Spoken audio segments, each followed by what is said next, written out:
Hello friends, welcome YouTube channel में आपका स्वागत है। फिर से मैं ग्रेन वीडियो के साथ आज के अपडेट वीडियो के साथ आज के हैं। आज की जो हमारी वीडियो होगी बहुत ही इंटरेस्टिंग और शानदार अपडेट के बारे में जो जानकारी है वो आप सभी को मैं यहाँ पर देने वाला हूँ। यानी कि आप सभी के लिए फिर से जो परमानेंट जो स्टाफ नर्स की वैकेंसी है उसके बारे में हम यहाँ पर जो चर्चा है वो करने वाले हैं। यानी कि आप सभी के पास परमानेंट जो स्टाफ नर्स की वैकेंसी है उसके बारे में अपडेट देने वाला हूं, जिसकी आपकी सैलरी रहेगी 44,900 रुपये से यहाँ पर क्या है स्टार्टिंग है इसकी, और लगभग ये 1,42,000 रुपये तक आपकी जो सैलरी है वो जा सकती है। तो इस वैकेंसी की लास्ट डेट क्या है, सारी चीज़ों के बारे में डिस्कस करेंगे, कहाँ से आप वैकेंसीज को अप्लाई कर सकते हैं।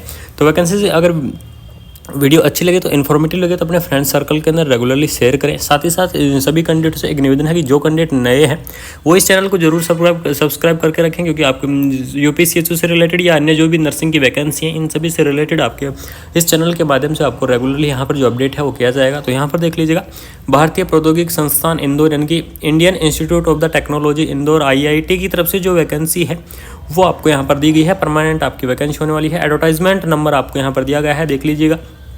ठीक है, इसकी डेट के बारे में अगर मैं डिस्कस करूँ तो इसकी डेट आपकी 25 जनवरी, ठीक है, 25 जनवरी को इसका जो एडवर्टाइजमेंट है ये जारी किया गया है। इस वैकेंसी की लास्ट डेट क्या रहने वाली है, इस चीज़ के बारे में हम यहाँ पर जो डिस्कस है वो आप सभी के साथ करने वाले हैं। तो यहाँ पर देख लीजिएगा, पोस्ट के बारे में अगर मैं डिस्कस करूँ तो पोस्ट इसकी देख लीजिए, स्टाफ नर्स की जो पोस्ट है वो आपको दी गई है। जनरल कैटेगरी के अंदर एक पोस्ट है, OBC के अंदर एक पोस्ट है। पे स्केल की अगर मैं यहाँ पर डिस्कस करूँ तो 44,900 रुपये से लेकर 1,42,000 रुपये तक आपकी जो सैलरी है वो यहाँ पर रहने वाली है। लेकिन इसका जो सिलेक्शन है वो आपके लिए बहुत ही इंपॉर्टेंट रहेगा, क्योंकि बहुत ही ज़बरदस्त आपका यहाँ पर जो सिलेक्शन है वो होने वाला है। ठीक है, कौन कौन कैंडिडेट अप्लाई कर सकते हैं सारी चीज़ों के बारे में डिस्कस करेंगे। तो यहाँ पर देख लीजिएगा, एप्लीकेंट अप्लाई द ऑनलाइन, यानी कि सबसे पहली चीज़ आपका ऑनलाइन मोड के माध्यम से जो एप्लीकेशन फॉर्म है वो आपका अप्लाई होगा। यानी कि इसकी जो ऑफिशियल वेबसाइट है उसकी ऑफिशियल वेबसाइट से ही एप्लीकेशन फॉर्म अप्लाई किए जाएंगे। लास्ट डेट की अगर मैं बारे डिस्कस करूँ तो 14 फरवरी, यानी कि 14 फरवरी क्या रहेगी इसकी लास्ट डेट रहेगी। तो जो भी इंटरेस्टिंग कैंडिडेट है 14 फरवरी तक इस वैकेंसीज को आप जरूर से अप्लाई कर लें। बात करें इसकी ऑफिशियल वेबसाइट के बारे में यहाँ पर डिस्कस कर लेते हैं कि इसकी जो ऑफिशियल वेबसाइट है वो क्या रहेगी। तो www.iiti.ac.in क्या है इसकी ऑफिशियल वेबसाइट है, और इसी ऑफिशियल वेबसाइट से जो आपके एप्लीकेशन फॉर्म है वो आपके अप्लाई किए जाएंगे। ठीक है, तो जो भी इंटरेस्टिंग कैंडिडेट है वो इसकी ऑफिशियल वेबसाइट मैंने आपको बता दी है, इस वेबसाइट से आपको एप्लीकेशन फॉर्म को अप्लाई करना है। लास्ट डेट के बारे में डिस्कस करूँ तो 14 फरवरी इसकी क्या है लास्ट डेट रहेगी। ठीक है, उसके बाद में बात करते हैं एजुकेशन क्वालिफिकेशन के बारे में। यहाँ पर डिस्कस कर लेते हैं कि इस वैकेंसी की जो एजुकेशन क्वालिफिकेशन है वो आपकी क्या रहने वाली है।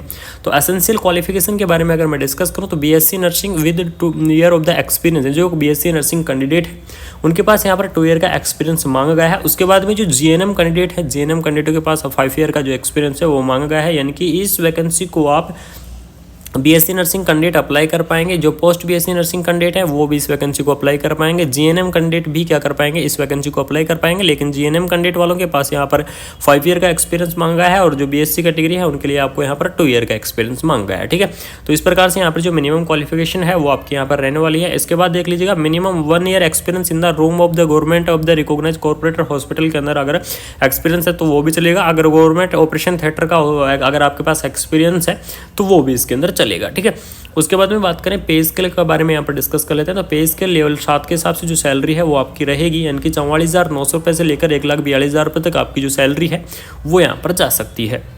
उसके बाद बात करते हैं अपर एज लिमिट के बारे में डिस्कस कर लेते हैं। यानी कि इसकी एज लिमिट क्या है। तो 14 ईयर तक के जो कैंडिडेट है वो इस वैकेंसी को अप्लाई कर पाएंगे। उसके बाद वाले कैंडिडेट इस वैकेंसी को अप्लाई नहीं कर पाएंगे। तो 40 ईयर तक के जो कैंडिडेट हैं वो इस वैकेंसी को जरूर से अप्लाई कर लें। उसके बाद में जनरल इंस्ट्रक्शंस आपको यहाँ पर दिया गया है। जनरल इंस्ट्रक्शंस जो सबसे इंपॉर्टेंट चीज़ है वो यही है कि 14 फरवरी इसकी क्या है लास्ट डेट रहेगी। तो जो भी इंटरेस्टिंग कैंडिडेट है 14 फरवरी तक इस वैकेंसीज को आप जरूर से अप्लाई कर लें। उसके बाद में यहाँ पर देख लीजिएगा, आपको एप्लीकेशन फ़ीस के बारे में डिस्कस किया गया है कि एप्लीकेशन फ़ीस है वो आपकी किस प्रकार से रहने वाली है। तो ये देख लीजिएगा, अलग अलग कैटेगरी के अंदर एप्लीकेशन फ़ीस दी गई है। यानी कि PWD, SC, ST, ex serviceman, regular employ, इन सभी के लिए यहाँ पर नील है, यानी कि 0 आपको एप्लीकेशन फ़ीस देनी पड़ेगी। उसके बाद में OBC, NCL और EWS कैटेगरी के लिए 300 रुपये एप्लीकेशन फीस रहेगी, और अदर्स के लिए आपको 500 रुपये एप्लीकेशन फीस है वो आपको यहाँ पर देखने को मिलेगी। यानी कि इस प्रकार से आपकी जो एप्लीकेशन फीस है वो आपके यहाँ पर रहने वाली है। एज लिमिट के बारे में मैंने आपको डिस्कस कर ही दिया है कि इसकी जो एज लिमिट है वो आपको कितनी, यानी 14 ईयर्स की जो एज लिमिट है वो आपको यहाँ पर देखने को मिल जाएगी। बाकी जो वैकेंसीज के बारे में कंप्लीटली इन्फॉर्मेशन, कुछ इंस्ट्रक्शन दिया गया है कि जो कैंडिडेट पहले से अगर वर्क कर रहे हैं तो उनको यहाँ पर NOC जमा कराना पड़ेगा। इस प्रकार से यहाँ पर जो इंस्ट्रक्शंस है वो आपको दिए गए हैं। बाकी जो वैकेंसीज के बारे में जो डिटेल थी वो मैंने आपको बता दी है। अगर किसी कैंडिडेट को फिर भी अगर कोई डाउट है तो वो कमेंट बॉक्स में ज़रूर बता दें, या फिर हमारे व्हाट्सएप ग्रुप्स, टेलीग्राम चैनल से जाके जुड़ जाए। वहाँ से जाके अगर कोई डाउट है तो क्लियर कर सकता है। आप सभी को मैं बिल्कुल अपडेट वहाँ पर देने की कोशिश करूँगा, और आपके साथ इसी माध्यम से रेगुलरली आपके पास अपडेट लाता रहूँगा नर्सिंग की वैकेंसी से रिलेटेड। तो thank you so much, video को ज़्यादा से ज़्यादा शेयर कर दें। जय हिंद, जय भारत।